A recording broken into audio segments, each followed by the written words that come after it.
Disclaimer! Shonabaki, this video is not for লেখাপড়ার video, এটা entertainment পারপাসের video এবং এইখানে অনেক বেফাস কথাবার্তা হইতে পারে। সো যারা যারা শিক্ষণীয় ভিডিও প্লে করছালা প্লিজ বেফাস কথাবার্তা হইতে আর ভিডিওতে এখনই লিভ নাও তো চলো। কি শোনাবাকি হলাম বলে একাল কোরবানি দেছো, এখন কি ওই কোরবানির দুমচিটা কি বারবিকিউর জন্য রাখতে দেছো? আর ওই যে কোরবানির যে বুড়ি হইতে শুরু করিয়া কোরবানির যে ল্যাঙ্গুডা আর যে মামার যে বড় যে বিশাল যে চর্বি নিয়ে ওটা অন্য কিছু বুঝাইতে চাইছি, ওটা রাখতে দিও।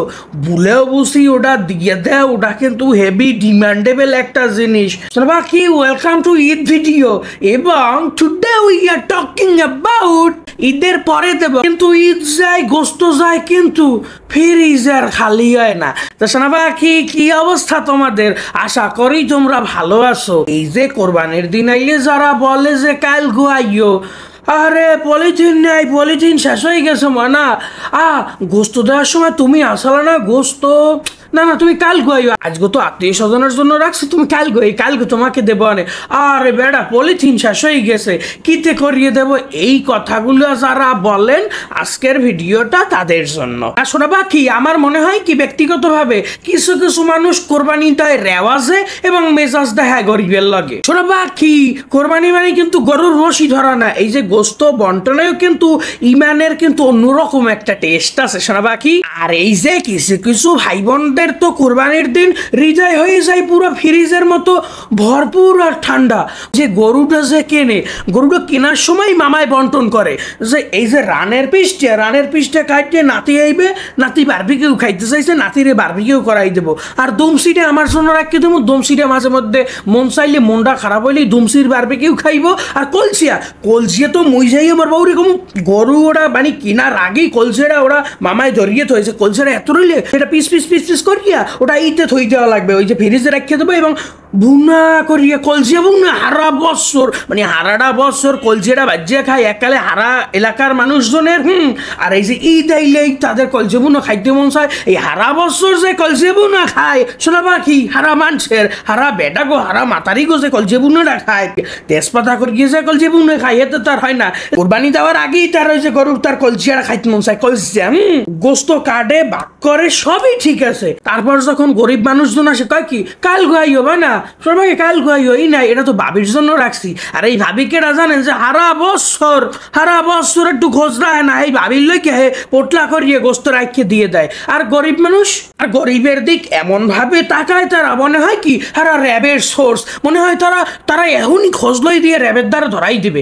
কিছু সময় তো গরিব গো বাগে জোটে 3 টুকরা আট দিই, 1 টুকরা গোস্ত দিয়ে কয় এই দিয়ে তোমাদের জন্য, মানে এবার তো ছোট করিয়ে কোরবানি দিয়েছি, এটা এবার একটু এবছর চালা, পরের বছর একটা গরু তোরে দিয়ে দেবো। মানে তারা যেভাবে আশ্বস্ত করে গরিব মানুষরে, দেখেন সোনাপাখি আপনি যেভাবে গোস্ত বন্টন করতে আছেন এটাকে কোনো ফিলিং আমি কোরবানি বলতে পারবো না, এটাকে আমি বলতে পারি ইমোশনাল অত্যাচার। কারণ এই 3 টুকরা হাড্ডি আর 1 টুকরা গোস্ত দিয়ে একটা মানুষ কি খাইবে?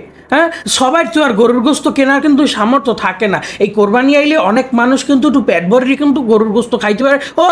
পেট ভরিয়ে কি এটা মুখে তুলতে পারে। আবার দেখেন সোনাবাকি কোরবানির গোস্ত কিন্তু আল্লাহ তাআলা 3 ভাগে ভাগ করতে বলছে, 1 ভাগ নিজের, আর 1 ভাগ আত্মীয় স্বজনের, আর 1 ভাগ হইতেছে গরিব লোকদের। তোমার সোনাবাকি কেটা কইছে 3 ভাগই এবার টোপলা করে মুন্ডিটা করে ফ্রিজের মধ্যে হান্দাই দিতে, তাই কোরবানি নিতে শকির ফিন্নে।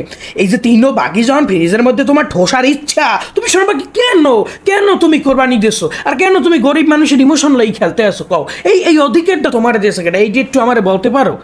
শোনাবা কি কোরবানি দিয়ে কি একটা দুমসি উনি উল্টেই ফেলাইতেছে, উনি একটা কুতুব শাহ মাওলানা, ওনার দ্বারা এখন টাহা আছে, উনি এমন একটা ভাব করে যে আজ সামনের বছর দিমু আনে, মানে কি ভাই এরকম করার কি আছে? কোরবানি কাকে লাগিয়ে দিচ্ছ?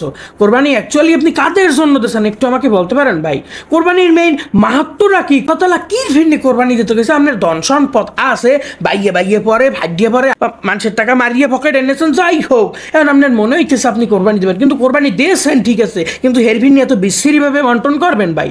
এটা কোনো কথা? দেখেন ভাই আজকে আমার ভিডিওতে আপনি আমার প্রতি রাগ করতে পারেন, ক্ষোভ করতে পারেন, কিন্তু আমি প্রথমেই বলছি এই সমাজে অনেক মানুষ আছে যারা কোরবানির গোস্ত লইয়া পুরো একটা টাল্টি সৃষ্টি করছে। আজকে সকালবেলা বেন্নি সময় ঘুম দিয়ে উঠিয়ে তখন আমি দেখছি ফেসবুকের মধ্যে ভাই বোন ভাই বোন গেছে ঢাকার একটা বাসায়, মনে হয় ঢাকার স্থানটা মনে নাই, এই জায়গায় গেছে যে কোরবানির গোস্ত আনতে।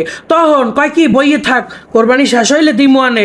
আবার অনেকে তো ভাই গরু কোরবানি দেওয়ার আগে কি যে একটা এসকে করে, গরুর মানে বাসার গেটটা লাগাই দেয়, বাসার সামনে আইতে না, দারোয়ানের উপরে ওই দিন আলাদা একটা ফরমান জারি করে, এই কোনো জানি গরিব লোকজন জানি এইখানে জানি না আসতে পারে আমার বাসার সামনে, প্লিজ এটা তুমি দেখো। ভাই এটা কোনো মানুষের বাস্তার কাম?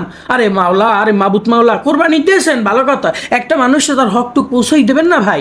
আল্লাহ তাআলা তো আপনারে তো এইটার জন্যই তো কোরবানি দিতে বলছে নাকি? আপনি মানুষের হক মারিয়ে, মানে কোরবানির হক এটাও মারিয়ে খাইতে মন চায়। আহারে মাবুত মাওলা, এর আসলে কিছু কওয়ার নাই। ওই যে কথা আছে না, নিলিচের আসলে কসু দিলেও কইবে সিঙ্গুর মিয়াস লাগে।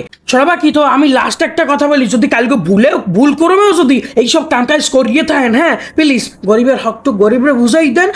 আর আশেপাশে না পাইলে আর কি মোর বাসা গোস্ত পাঠাইতে পারেন। হ্যাঁ, তো আবারও বলতে আসি ভাই, কুরবানি দেখানোর জন্য না, মানুষের যদি হক আদায় করার জন্যই যদি আপনি দিয়ে থাকেন, প্লিজ ভাই এই গোস্তটা যারা আসলে পাইতে পারে হ্যাঁ ওদিকে পৌঁছাই দেন ভাই। দেখেন ভাই, আপনার সামর্থ্য আছে আপনি গোস্ত কিনে খাইতে পারেন, কিন্তু কয়জন মানুষের সামর্থ্য আছে যারা দিন আনে দিন খায় ভাই, কেউই করে প্রত্যেক দিন 600টা 700টা বা 800টা। গরুর গোস্ত কি যে দাম, এতে কি 1 কেজি গরুর গোস্ত কেনার পরে আর যে মশলাপাতি লাগে হেও কি কেনা সম্ভব? কন তো সোনা পাখি, আজকের ভিডিওতে আপনারা হার্ড হইয়ে না ভাই, বিশ্বাস করেন আমি কেউ হার্ড করি নেয়, কিন্তু ময়না এই যে কোরবানি দেওয়ার পরে তোমার যে দুমসিটা ফুলি এত হয়ে যায়। হ্যাঁ, আচ্ছা তুমি যে গরু কেনার আগে যে গরুর রান, গরুর এই যে আরগিয়াটা, আবার গরুর এই যে চর্বিটা, আবার গরুর যে কান মান সব যে ভাগাভাগি করো না, এগুলো ঠিক না ভাই। আল্লাহ তাআলা এইভাবে আসলে কোরবানি দিতেই বলে নাই। এইভাবে তো কোরবানির যে 3টে ভাগ, এই 3টে ভাগ তো আমার মনে হয় আপনি আদায় করতে আসেন না। যদি এগুলো করিয়ে থাকেন প্লিজ সোনা পাখি, আপনারা এই দ্রুত তাদের হকটা আদায় করেন। আর এই যে আপনি বড় লোক, কাল যদি আপনি পথের ফকির হইয়া যান সোনা পাখি, তখন কিন্তু আর হাই হুতাশ করিয়াও কাজ হইবে না। আল্লাহ তাআলা অবস্থান কিন্তু পরিবর্তন করিয়ে দিতে পারে। আর আল্লাহ তাআলা টাকা পয়সার দিকে দেখে যে তুমি আসলে টাকা পয়সাটা কিভাবে ব্যবহার করো। সোনা পাখি ময়না, সবাইকে কুরবানি মোবারক। আজকের মতো এখানেই বিদায় নিচ্ছি। আমার কথা কেউ কষ্ট পাইলে সরি টু সে, কিন্তু সবাই আসলে এইভাবে কোরবানি দেয় না। অনেকে আসলে কোরবানির যথেষ্ট হক টুক তার আদায় করে, কিন্তু কিছু সোনা পাখি আছে যারা কোরবানি দিয়ে মনে করে অনেক কিছু, এবং যারা গরিবের হক আদায় করে না। আজকের ভিডিওটা তাদের জন্যই ছিল। তো সোনা পাখি আজকের মতো এখানেই বিদায় নিচ্ছি। দেখা হচ্ছে নেক্সট ভিডিওতে। সবাইকে হাম্বা মুবারক। দেখা হচ্ছে। আবারও বলতে আসি, হকটা আদায় করো, ভালো থাকো, সুস্থ থাকো। আর ওই দুমসি মুমসি বারবিকিউ করে খাও বুঝছি, কিন্তু এককালে নগদ ইনফেকশন। তো যাচ্ছি, আবারও আসবো। হ্যাঁ, ভিডিওটা বেশি বেশি শেয়ার করিয়ে দাও, কমেন্ট করিয়ে দাও। আর ভাই আমার ভিডিও কোনো শিক্ষণীয় ভিডিও না, সো এন্টারটেইনমেন্ট পারপাসে দেখতে পারো। দেখা হচ্ছে নেক্সট ভিডিওতে। আসসালামু আলাইকুম।